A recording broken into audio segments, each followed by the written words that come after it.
नमस्कार मेरे प्यारे बच्चों, हिंदी की कक्षा में आपका स्वागत है।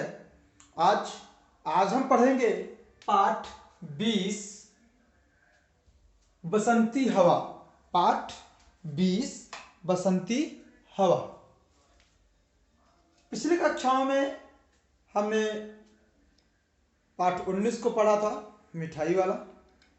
आज हम पढ़ेंगे पाठ 20, जिसमें हवा को, जो कवि हैं, कवि ने हवा को एक सजीव मानते हुए उनका एक मनोहारी चित्रण किया है, जैसा कि हम एक कल्पना कर सकते हैं कि ऐसा हो सकता है। तो आज हम पढ़ेंगे। आगे बढ़ने से पहले आशा करता हूं कि आप पूर्णतः मन लगाकर ध्यानपूर्वक अपने विद्या धर्म आगे बढ़ा रहे होंगे और आगे पीछे आपने जो परीक्षाएं दी हैं, अब उसके हिसाब से आप आगे की पिछली परीक्षाओं को और कक्षाओं को ध्यान में रखते हुए आगे की कक्षा को और अच्छे आप ध्यान से पढ़ेंगे और मन लगाकर अपने एग्जाम को तैयार करेंगे। आइए अब हम पाठ को प्रारंभ करते हैं। जो आज हम पढ़ेंगे, पेज नंबर है 136, 136। पेज नंबर 136 पे है 136 बसंती हवा। इसके जो कवि हैं केदारनाथ अग्रवाल जी हैं। आइए केदारनाथ अग्रवाल जी के बारे में जानने से पहले एक बार हम शब्दार्थ की ओर ध्यान देते हैं। शब्दार्थ है बसंती हवा। बसंती हवा जो कि शीर्षक ही है हमारा। तो बसंती हवा क्या है? बसंत ऋतु में चलने वाली हवा। ऋतु 6 होती हैं, आपको पता ही है। उनमें से सबसे अच्छा ऋतु जो माना जाता है नेचर, प्रकृति के हिसाब से, वो बसंत ऋतु है। और उसमें बहने वाली जो हवा है उसे बसंती हवा का नाम दिया गया है। तो बसंती हवा मस्त मौला। मस्त मौला मतलब होता है सदा मस्त रहने वाली, सदा अपने आप में ही खुश रहने वाली। अजब, अजब मन होता है विचित्र। बावली, बावली मन होता है पगली, सनकी। मुसाफिर, मुसाफिर मन होता है यात्री, पथिक। और पोखर, पोखर मन होता है तालाब। महुआ, महुआ के बारे में आपने सुना ही होगा। महुआ एक प्रकार का वृक्ष है जिसका एक पेड़, जिनके फूल, फल एवं खाने तथा लकड़ी का प्रयोग ईंधन तथा इमारती कामों में होता है। महुआ एक वृक्ष है, काफी विशाल वृक्ष होता है। आपने देखा होगा जो जिस समय आम फल लेता है उसी समय महुआ भी फल लेता है। तो उसका जो फूल है वो भी गिरता है तो लोग उसका उपयोग करते हैं खाने के लिए, और फल भी सब्जियों में प्रयोग किए जाते हैं। और उसके बीज से भी तेल निकाला जाता है। और उसकी जो लकड़ियां हैं, लकड़ियों का प्रयोग होता है ईंधन तथा इमारती फर्नीचर बनाने में या और अन्य चीजों में। झकोरा, झकोरा में होता है जोर से हिलाया। अलसी, अलसी में होता है बच्चों तीसी। तीसी है एक पौधा जिसके बीज से तेल निकाला जाता है। कलसी एक छोटा सा घड़ा या गगरी। अरहरी, अरहरी में होता है अरहर, जिसकी दाल को हम खाते हैं, आप जानते ही हैं, प्रकार के दाल का पौधा है अरहरी। और लहलहाते में होता है प्रसन्न चित्त, खुशी से भरा हुआ। आइए पहले इस कविता को हम पढ़ते हैं, उसके बाद हम इसके अर्थों को भी देखेंगे। और कविता को पढ़ने से पहले हम एक बार जो कवि हैं हमारे केदारनाथ अग्रवाल जी, उनके बारे में जान लेते हैं। केदारनाथ जी का जो जन्म हुआ था सन 1911 ईस्वी में हुआ था। केदारनाथ अग्रवाल जी का जन्म सन 1911 ईस्वी में हुआ था और इनकी मृत्यु कब हुई थी? सन 2000 ईस्वी में। प्रकृति प्रेमी कवि केदारनाथ अग्रवाल का जन्म उत्तर प्रदेश के गांव में हुआ था। ये अभी यहाँ पे जो किताब में आपकी पुस्तक में दिया है वो जगह का नाम नहीं दिया है, उत्तर प्रदेश के एक गांव में हुआ था। यह जिला बांदा में वकालत करते थे। बांदा जिला कहाँ पे है? फिलहाल आप गूगल पे भी सर्च कर सकते हैं, आपके इधर चित्रकूट साइड में पड़ता है। बांदा जिला में वकालत करते थे। सरकारी फौजदारी मुकदमे देखने वाले जिला प्रशासक के परामर्शदाता थे। इनकी कविताओं का स्वर मध्य वर्गीय बुद्धिजीवी का है, जो श्रम और कर्मठ जीवन जीने से पीछे नहीं हटता। इनके कविता संग्रह हैं नींद के बादल, युग की गंगा और आलोक, फूल नहीं रंग बोलते हैं आदि। तो आइए अब हम पाठ को प्रारंभ करते हैं। एक बार हम पढ़ लेते हैं इस कविता को। हवा हूँ हवा में बसंती हवा हूँ, सुनो बात मेरी अनोखी हवा हूँ। हवा हूँ हवा में बसंती हवा हूँ, बड़ी बावली हूँ बड़ी मस्त मौला, नहीं कुछ फिकर है बड़ी ही निडर हूँ। जिधर चाहती हूँ उधर घूमती हूँ, मुसाफिर अजब हूँ न घर बार मेरा न उद्देश्य मेरा, न इच्छा किसी की न आशा किसी की, न प्रेमी न दुश्मन। जिधर चाहती हूँ उधर घूमती हूँ, हवा हूँ हवा में बसंती हवा हूँ। हवा हूँ हवा में बसंती हवा हूँ, जहाँ से चली मैं जहाँ को गई मैं, शहर गांव बस्ती नदी खेत पोखर, झुलाती चली मैं झुमाती चली मैं, हवा हूँ हवा में बसंती हवा हूँ। चढ़ी पेड़ महुआ थपा थप मचाया, गिरी धम से फिर चढ़ी आम ऊपर, उसे भी झकोरा किया कान में कूं।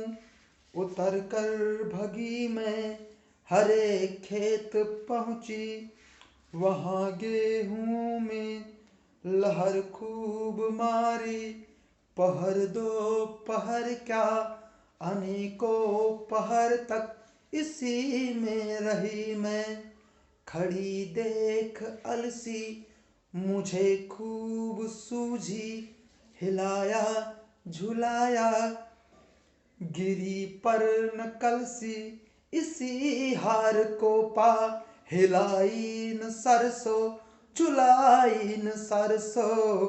हवा हूँ हवा में बसंती हवा हूँ, हवा हूँ हवा में बसंती हवा हूँ। आगे है, मुझे देखते ही अरहरी लजाई, मनाया बनाया न मानी न मानी, उसे भी न छोड़ा पथिक आ रहा था उसी पर धकेला। हंसी जोर से मैं हंसी सब दिशाएं, हंसे लहलहाते हरे खेत सारे, हंसी चमचमाती भरी धूप प्यारी, बसंती हवा में हंसी सृष्टि सारी। हवा हूँ हवा में बसंती हवा हूँ। बच्चों, ये थी कविता आपकी। अब हम इसका अर्थ देखेंगे। अर्थ बिल्कुल स्पष्ट है, सरल है, बहुत कुछ कठिन नहीं है। थोड़ा सा ध्यान से देखिएगा, आपको अर्थ अपने आप समझ आ जाएगा। पहला है, हवा हूँ हवा में बसंती हवा हूँ। हवा कह रही है, कवि अपने कलम के माध्यम से, कविता के माध्यम से हवा को आवाज दे रहा है, हवा को स्वर दे रहा है और कह रहा है कि हवा हूँ हवा में बसंती हवा हूँ। हवा कह रही है कि मैं हवा हूँ, मैं बसंती हवा हूँ, सुनो बात मेरी। हवा कह रही है कि मेरी बात सुनो, मैं एक अनोखी एक विचित्र हवा हूँ। कैसी अनोखी है वो आगे बताती है कि मैं बड़ी बावली हूँ, मैं बड़ी बावली का मतलब पागल या सनकी। तो मैं बड़ी सनकी हूँ कि बड़ी मस्त मौला, मैं अपने में मस्त रहने वाली हूँ, मुझे किसी की कोई फिक्र नहीं है, मैं बड़ी ही निडर हूँ, मैं किसी से डरने वाली नहीं हूँ, जिधर चाहती हूँ। हवा कह रही है कि मैं जिधर चाहती हूँ उधर क्या करती हूँ, घूमती हूँ, मैं उधर घूम जाती हूँ। मैं मुसाफिर अजब हूँ। मुसाफिर मतलब होता है राही, पथिक, रास्ता चलने वाला। तो कहता है कि मैं मुसाफिर हूँ, अजब हूँ, अजब मतलब विचित्र, मैं विचित्र मुसाफिर हूँ, न घर बार मेरा, मेरा कोई घर बार नहीं है, मैं कहीं, मेरा ठौर ठिकाना नहीं है, और मेरा कोई उद्देश्य भी नहीं है, मुझे किसी चीज़ की इच्छा भी नहीं है और ना ही किसी चीज़ की आशा है, ना ही कोई मेरा प्रेमी है और ना ही कोई मेरा दुश्मन, मैं जिधर भी चाहती हूँ उधर घूमती हूँ। हवा हूँ हवा में बसंती हूँ, हवा हूँ मैं, हवा हूँ मैं बसंती हवा हूँ। आगे है जहां से चली मैं। हवा कह रही कि जहां से चली मैं, जहां को गई मैं जहां से चली वहां चल दी, और जहां को गई मैं, जहां मन में आया वहां चल भी दी। शहर गांव बस्ती नदी खेत पोखर, चाहे शहर हो, चाहे गांव हो, चाहे बस्ती हो, चाहे नदी हो, चाहे खेत हो, चाहे तालाब हो, सब जगह मैं चली गई, झुलाती चली मैं, झुमाती चली मैं जिसको पाई उसको झुलाई, झुलाकर चल दी, और जिसको पाया उसको झुमा कर चल दिया। मैं हवा हूँ हवा, मैं बसंती हवा हूँ, मैं हवा हूँ, मैं हवा हूँ, मैं बसंती हवा हूँ। चढ़ी पेड़ महुआ, मैं महुआ के पेड़ पर चढ़ गई, थपाथप मचाया। मैंने थपाथप मतलब है कि जो पत्ते हैं उनको हिलाया जुलाया, थपाथप मचाया। गिरी धम से, फिर मैं वहां से फिर गिरी, धम से गिरी, चढ़ी आमों पर और आम के ऊपर चढ़ गई। फिर क्या किया, उसे भी झकोरा, उसे भी झकोरा मतलब होता है हिलाना, उसे भी खूब हिलाया और किया कान में कूं। अचानक से कान में कूं किया, किसने, कोयल ने जब कूं कूं किया तो क्या किया उसने, उतर कर भगी मैं, फिर वहां से उतर कर मैं भाग चली। फिर हरे खेत पहुंची, मैं हरे हरे खेतों में पहुंच गई, वहां गेहूं में, वहां गेहूं में। आप देखते हैं जब बसंत ऋतु आती है तो गेहूं के खेतों में पीले पीले सरसों के फूल निकल आते हैं, या जो पछेती हैं जो आगे हमें बीज फल निकल आते हैं, और फिर गेहूं क्या, गेहूं की बाली निकली रहती हैं, खूब लहर मारी, वहां खूब लहर मारती है। पहर दोपहर क्या, वहां एक दो पहर, पहर का मतलब होता है बच्चों 4 पहर की आपकी एक रात होती है और 8 पहर के पूरे 24 घंटे, तो 4 घंटे का एक पहर होता है। तो पहर दो पहर क्या, अनेकों पहर तक इसी में रही मैं। कहाँ रही, गेहूं के खेतों में। एक दो पहर नहीं बल्कि अनेकों पहर तक मैं इसी गेहूं के खेत में ही रही। खड़ी देख अलसी, खेत में ही रही, खड़ी देख अलसी, अलसी के फसल को खड़ी हुई देखकर मुझे खूब सूझी। उसे क्या सूझा, क्या, हिलाया डुलाया, उसे खूब हिलाया डुलाया, लेकिन गिरी पर न कलसी, परंतु वह गिरी नहीं। कलसी का तात्पर्य क्या है कि जो देखो अलसी के ऊपर एक मटके के समान की काफी छोटी आकृति होती है, वो उसको कलसी कह रही है। तो वो कह रहे उसको भी मैंने हिलाया लेकिन वो गिरा नहीं। फिर इसी हार को पार में वह वहां से हार मान करके, जब वो अलसी का पौधे पर से वो ऊपर का उसका जो बीज का जो ऊपर का गोला वाला भाग था वो जब गिरा नहीं पाई वो, तो इसी हार को, अपने हार को स्वीकार करके वह क्या हुई, हिलाई न सरसों झुलाई न सरसों, वह सरसों को भी नहीं हिलाई और झुलाई। फिर हवा हूँ हवा में बसंती हवा हूँ, मैं हवा हूँ हवा में, मैं बसंती हवा हूँ। मुझे देखते ही, हवा कह रही है कि मुझे जैसे ही हवा कह रही है कि मुझे जैसे ही अरहरी ने देखा, अरहरी मतलब होता है अरहरी का पेड़, अरहर का पेड़, अरहर के पेड़ ने जब मुझे देखा तो लजा गई, लजाई। मनाया बनाया बहुत उसे मैंने मनाया, उसे बहुत बनाया, परंतु न मानी, वह नहीं मानती है। उससे भी नहीं छोड़ा, उससे भी फिर भी जब लजा गई उसके बाद ही मैंने उसे नहीं छोड़ा। पथिक आ रहा था, रास्ते में राही चलने वाला आ रहा था, उसे उसी पर धकेला, मैंने उसको उसी पर धकेल दिया। हंसी जोर से मैं, तब उसको धकेलने के बाद में जोर से हंसने लगी। हंसी सब दिशाएं, सभी दिशाएं क्या थी, वो हंसने लगी। हंसे लहलहाते हरे खेत सारे।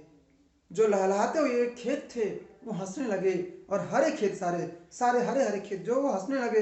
हंसी चमचमाती, जो चमचमाती हुई जो हंसी थी, भरी धूप प्यारी, उसमें जो धूप थी वो प्यारी भर गई बसंती हवा में। उस बसंती हवा में हंसी सृष्टि सारी, पूरी सृष्टि, पूरे विश्व का जो प्रकृति है, वो सृष्टि है जो बना, प्रकृति ने जो बनाया है, वो सब भी हंसने लगी।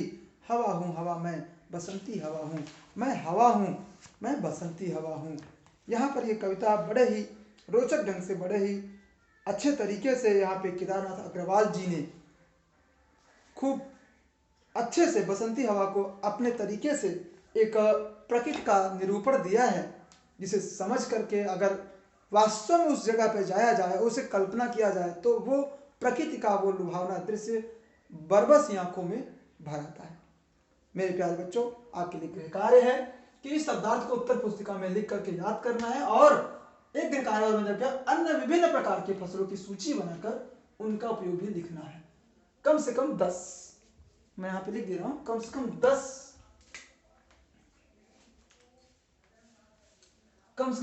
जो फसलों की सूची आपको बनानी है, उनका उपयोग भी लिखना है। मेरे प्यारे बच्चों, इस वीडियो में इतना ही। अगली कक्षा में फिर मिलेंगे, तब तक के लिए धन्यवाद, नमस्कार।